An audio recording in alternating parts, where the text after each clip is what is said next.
Good afternoon. So today's lecture, it should be fun.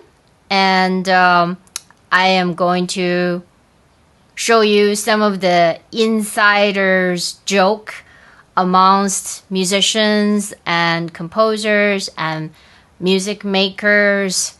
And I hope this is somewhat refreshing. I wish I could deliver this in person because this is literally one of my favorite lectures. So let's begin. Memes. Okay, so we all know memes, and we musicians in our community, we have our own versions of that. And but I've often heard students tell me that they don't always get what they are and what they mean. So here's an opportunity to get to understand some of them and maybe a laugh or two. Okay, so first one. Well, this is a pandemic specific one. Obviously, 2020, we have a C in treble clef, and 2021, we have a B sharp, which is literally just same note, but spelled differently. Okay, so what is this? This is an inharmonic equivalence, which means that each key on the keyboard, in short, each key on the keyboard has multiple names and has multiple notations on the staff, right? We talked about this. So one note, which is C, can be spelled as a B sharp. And B sharp is also a C. It's the same note on the keyboard, okay? But its notation is different. So this is a musician nerdy way of saying, you know, it's the same deal. Same pandemic deal again. Next, we have... Here's migraine headache, here's hypertension headache, here's stress, and here is the real deal, okay? So what we have here, what you're looking at here is a alto clef and 7 sharps, which is C sharp major. Literally, that is C sharp major. So C major, and then every note sharped. C sharp major. Okay, why is this funny? Because first of all, alto clef, that's a C clef. Only violists, viola players read this. And viola players are also, you know, famous jokes are about viola players. A lot of famous jokes. This is a C clef, meaning that this middle line is a middle C. So if this is C, then all of our common sense about the space and line, all the visual memories about space, line, this all goes out the window. Okay, so because G is like in the space, so it's very counterintuitive. And then there's this key signature, which is just monstrous, right? Every note is sharped. So you wonder, that's only theoretically possible, right? No, realistically, that is also in the repertoire. And I'm about to show you in the next slide. Alto clef and the key signatures. Moral of the story is that I suggest that you always read these instructions first. They're always in the top left of the staff, music staff, and read this information first because that defines what the notes are. Okay? All right, next page, I'm going to show you. So, yeah. This is sort of the Bible for a lot of musicians, especially keyboardists, pianists, organists. And this is an album by Johann Sebastian Bach, who lived until 1750. very sad year that he passed away, and was not able to complete his very last composition, which is The Art of Fugue. And so this album is called The Well-Tempered Clavier, which means it's an album that is written for an album of music that is written for the most innovative instrument at the time, the keyboard, which is not modern piano yet. But the tuning system has been experimented to show 12 equal spaces, equal temperament. Without getting too much into it, it allows the musicians to transpose. But back then, actually, the mean tuning, because the tuning system was still very different from what we now know as the equal temperament. Okay, so the well-tempered clavier can be translated into it was played in the mean tune temperament, and then later we play it on the equal temperament instrument, which is the modern piano. Most modern piano are tuned, almost all modern pianos and organs are tuned to equal temperament, which is a equal division of 12 notes within an octave. It's somewhat equal. Mathematically speaking, it's not possible to be equal. Okay, so it's a constant negotiation. That's in a nutshell. So in this entire album, Johann Sebastian Bach traversed through the entire key signatures, all of the key signatures. Here is C major, here is C minor, that's the second one. It's prelude and fugues. Prelude and the fugue. The fugue is one of the most talked about musical form in the history of music, because it is the art of combining 3 or more voices, and each voice are independent, and somehow the result is coherent and beautiful. And that's such an art form. This is sort of the pinnacle. This is what all composers, most of the composers in our early career, we aspire to be able to write something with this much complexity and coherence at the same time. So it really is a very, revered form in absolute music.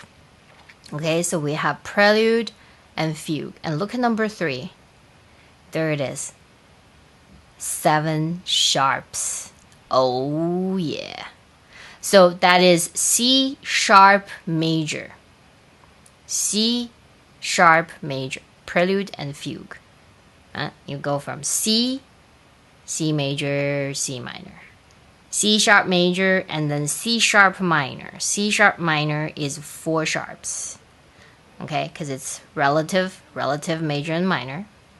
And then we have D major, and then we have D minor.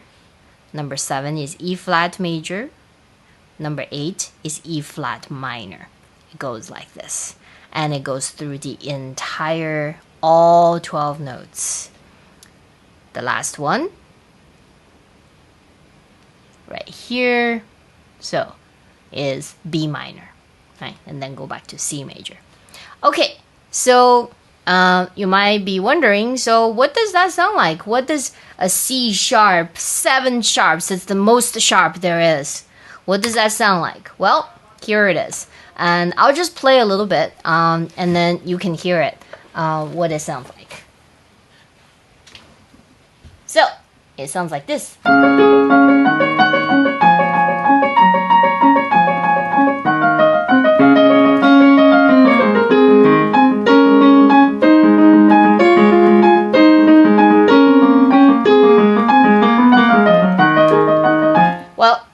So I haven't practiced for a while, but in fact, because there is no indication of how to interpret this, so many pianists would do different interpretations. So you can play it slowly. You can also play it very, very fast. There are a lot of pianists who play it very, very fast. So you can play it slowly, such as...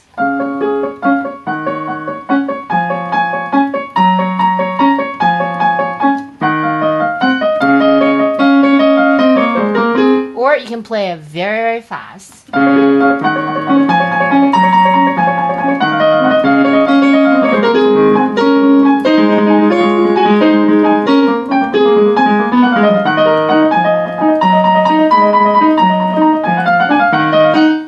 and so forth. And as you can see, the fugue, here's the first melody and then the second melody. It's the same melody but transposed, and then the last one comes in. So all of these melodies, all these 3 lines, it's for fugue for 3 voices. All 3 of them would have to dance, negotiate, connect, and sometimes disconnect, support each other, or fight with each other. So that is also some of the our human interaction dynamics, right? Okay, we're moving on, and next we're gonna look at the prelude and fugue. Oh, this is, I don't need to explain this. The fugue can be a monstrous form, and for some musicians, they spend their entire life working on fugues. Because you only have 2 hands, right? And you can see that I only have 2 hands but 10 fingers. But how do you play 3 voices that are independent and going on at the same time and still have clarity? For composers, that's also quite a mental gymnastics. It's basically the mental Olympics. And if you could write a fugue and succeed at composing a fugue, then there isn't really anything else you cannot write.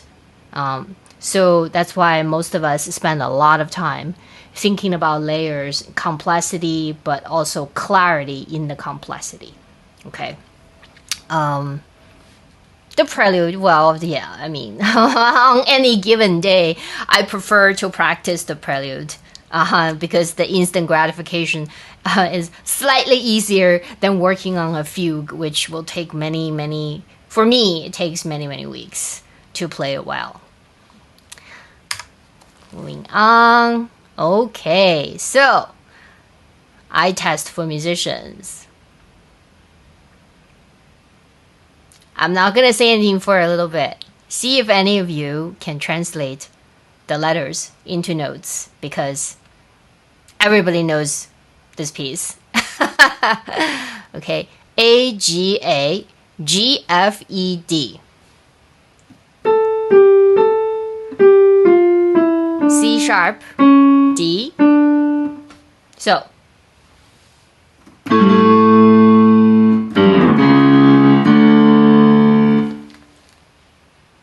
there it is, Johann Sebastian Bach. This is the beginning of Prelude and Fugue in C minor. D minor. Okay. For those of you who want to find out these repertoire pieces, email me and I will send you links from YouTube performances.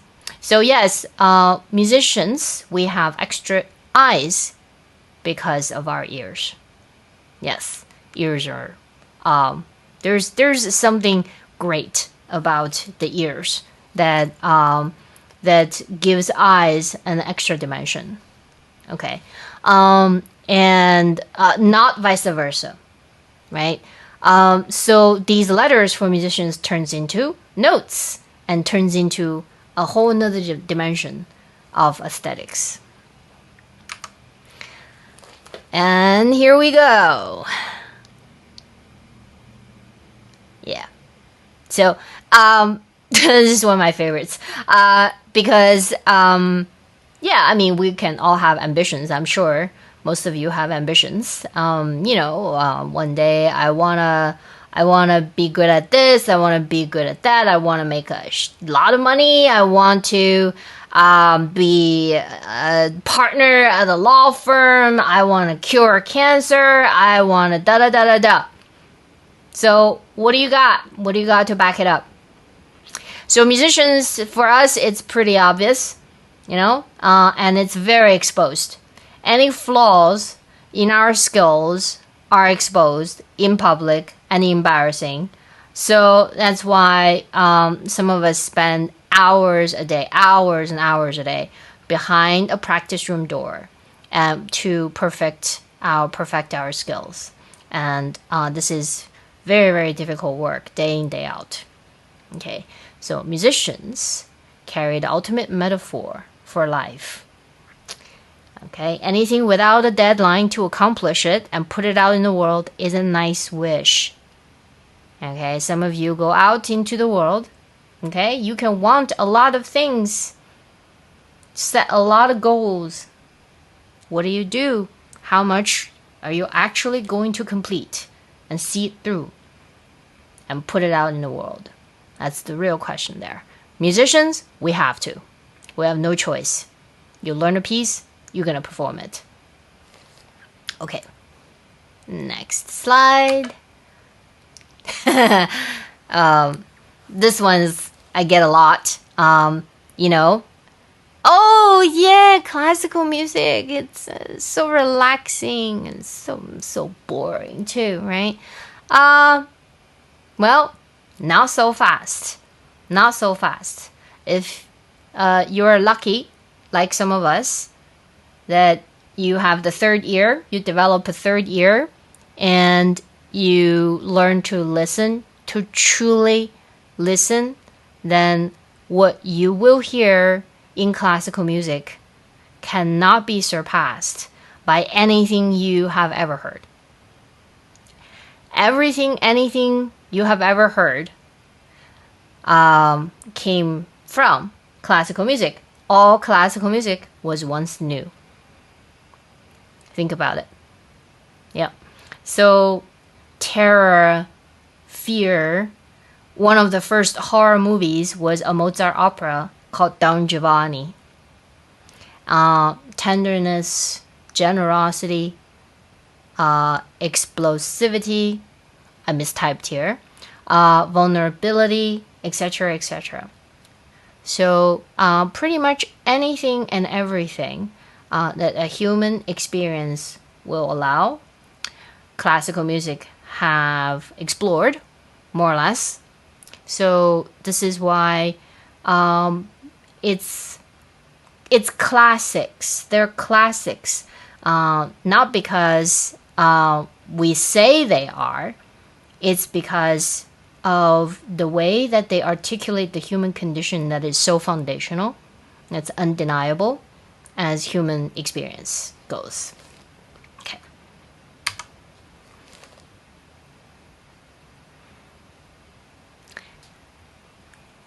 Pablo Casals, because I think I am making progress, he replied. And it is my wish that some of you will complete college, complete your education, and go out there and continue to improve and to gather the reward of having invested yourself in a discipline and in mindful practice and in the betterment of humanity, and to make progress and to make small little changes for the better, hopefully, mindfully, okay? And because this is the truth for all of us, okay? Your best effort is often not enough, and it will not be enough.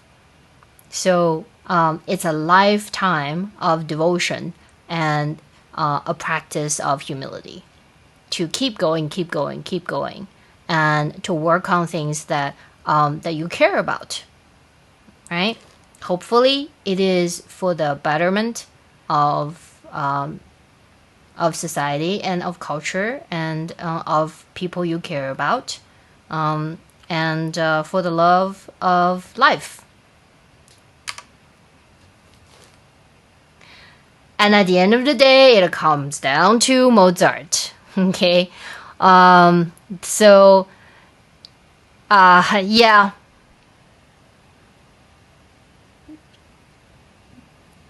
I don't really have to say anything because there's every few hundred years we get to have a musician at Mozart's caliber, and it really is makes people speechless once they understand what he was able to do with just a flip of his hand. You're just on the floor.